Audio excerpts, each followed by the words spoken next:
विश्व के महानतम दार्शनिकों में से एक सुकरात एक बार अपने शिष्यों के साथ बैठे कुछ चर्चा कर रहे थे। तभी वहां अजीबोगरीब वस्त्र पहने एक ज्योतिषी आ पहुंचा।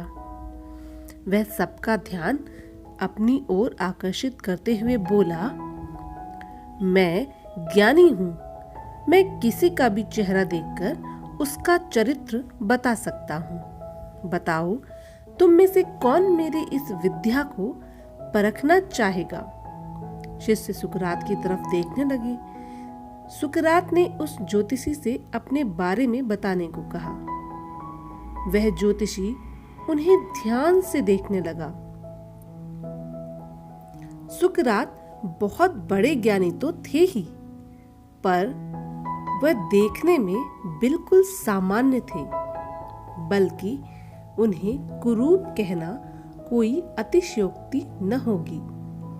ज्योतिषी उन्हें कुछ देर निहारने के बाद बोला, तुम्हारे चेहरे की बनावट बताती है कि तुम सत्ता के विरोधी हो। तुम्हारे अंदर द्रोह करने की भावना प्रबल है। तुम्हारी आंखों के बीच पड़ी सिकुड़न तुम्हारे अत्यंत क्रोधी होने का प्रमाण देती है। ज्योतिषी ने अभी इतना ही कहा था कि वहां बैठे शिष्य अपने गुरु के बारे में ये बातें सुनकर गुस्से में आ गए और उस ज्योतिषी को तुरंत वहां से जाने के लिए कहा। सुकरात ने उन्हें शांत करते हुए ज्योतिषी को अपनी बात पूर्ण करने के लिए कहा। ज्योतिषी बोला, तुम्हारा बेडौल सिर और माथे से पता चलता है कि तुम एक लालची ज्योतिषी हो और तुम्हारी ठुड्डी की बनावट तुम्हारे सनकी होने का इशारा करती है। इतना सुनकर शिष्य और भी क्रोधित हो गए, पर इसके उलट सुकरात प्रसन्न हो उस ज्योतिषी को इनाम देकर विदा किया। शिष्य सुकरात के इस व्यवहार से आश्चर्य में पड़ गए और उनसे पूछा, गुरुजी, आपने उस ज्योतिषी को इनाम क्यों दिया, जबकि उसने जो कुछ भी कहा वह सब गलत है?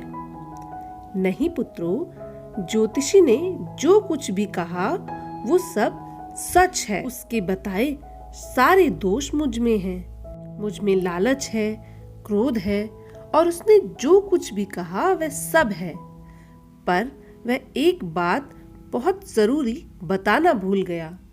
उसने सिर्फ बाहरी चीजें देखी और मेरे अंदर के विवेक को नहीं आंक पाया, जिसके बल पर मैं सारी बुराइयों को अपने वश में किए हुए हूँ। बस वह यहीं चूक गया। वह मेरी बुद्धि के बल को नहीं समझ पाया। सुकरात ने अपनी बात पूर्ण की। मित्रों, यह एक प्रेरक प्रसंग बताता है कि बड़े से बड़े इंसान में कमियां हो सकती हैं, पर यदि हम अपनी बुद्धि का प्रयोग करें तो सुकरात की तरह उन कमियों से पार पा सकते हैं।